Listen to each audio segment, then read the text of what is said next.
Today guys, we're checking out the Razer Turret. Now this here is a lap keyboard by Razer and it's sort of pretty cool. It allows you to play games on your couch via your PC and it also has a mouse pad as well. So let's get into this.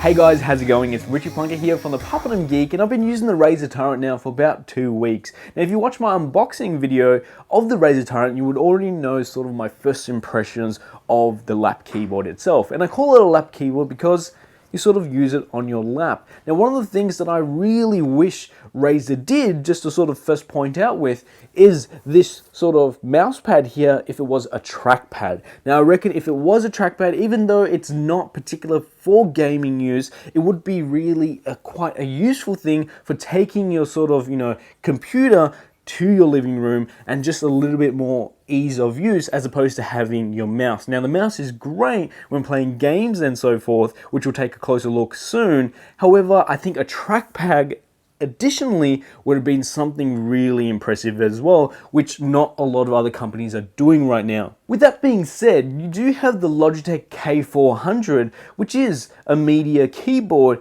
to use in your living room. It has a mouse trackpad on there with buttons as well as a full keyboard. Now this here is a media keyboard, and it isn't a gaming keyboard, and that's where the Razer Turret comes in. Now I think they could have made something a bit more of a combination of the both while having the gaming part of it as well. Now what's really surprising is that the keyboard and mouse has no LEDs lighting it up. And I sort of wish that it did, especially when playing in the living room. You would think having a backlit keyboard and mouse would be quite helpful. However, I did find it quite hard to play actually at nighttime, not being the hardcore gamer that I was, knowing where every key was, but it did take me a little bit of concentration to sort of look at the keys when pressing buttons.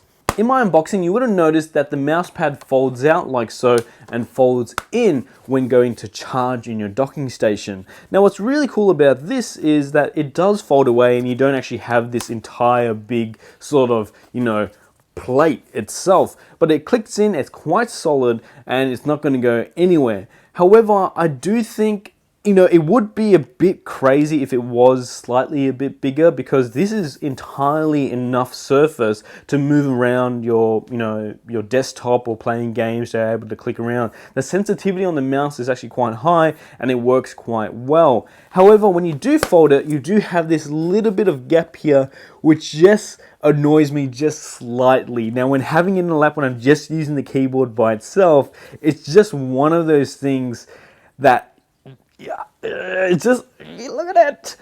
I don't know. How would you fix that? How would you fix that? I don't know. Other than that, the keyboard actually has some decent weight to it. It's not heavy when actually using it on a lap, but it does feel quite solid. So even though when you do use it with just the keyboard, it feels quite heavy on there. It's not going to go anywhere, as opposed to, the Logitech K400, which feels really cheap and plasticky. Even though this is mainly built of plastic, it's quite a solid build. Now taking a closer look at the mouse is actually quite small and petite, but just big enough to actually move along the trackpad. And I did find the mouse actually quite sensitive enough as well to actually move across my desktop from one side to another without having to actually lift the mouse pad up. Now given that the keyboard was really well built, you expect the mouse to be exactly the same thing. However, if you ask anyone out there who has checked out the Razer Turret, they all say the same thing or similar things, that the mouse feels a bit cheapish and plasticish. Is that even a word?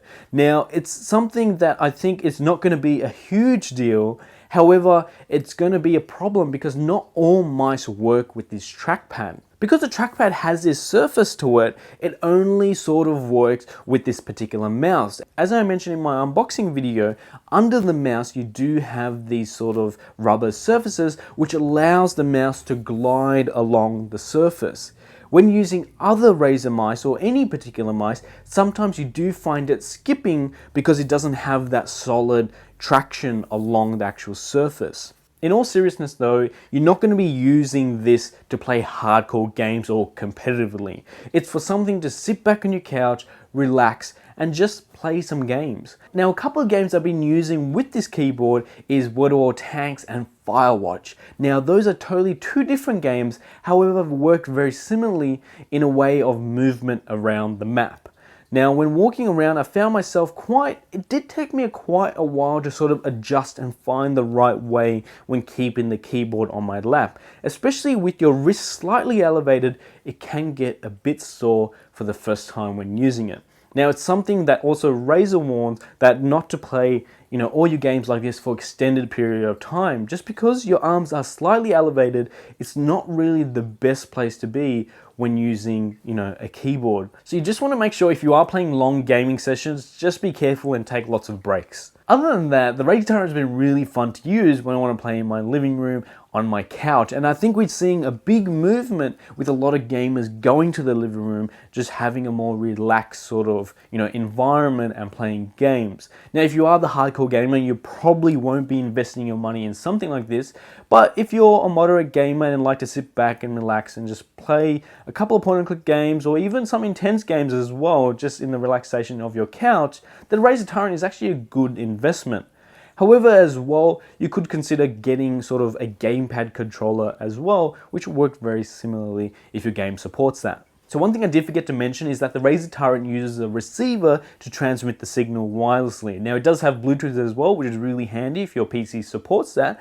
However, the 2.4 GHz receiver is actually quite handy as well. The Razer Turret comes with the docking station, which is actually quite neat and looks pretty cool right next to your TV. However, one thing to remember though, that the docking station is the only way you can actually charge your mouse and your keyboard. So make sure whatever you do, if you're moving or whatever, make sure you don't lose that thing because you won't be able to actually charge your Razer Turret. So there you go, guys. This has been my review of the Razer Turret. If you have any questions or anything like that, leave a comment down below and I'll do my best to answer them. Now, if you did like this review and want to see more reviews with Razer products or anything else, leave a comment down below on what you want to see next. And also make sure to subscribe as well if you are new to my channel and support the channel by liking the video. Anyway, guys, I really appreciate my subscribers, and if you are new to the channel, join Team Papadum, and hopefully, guys, I'll see you guys in the next one. See ya.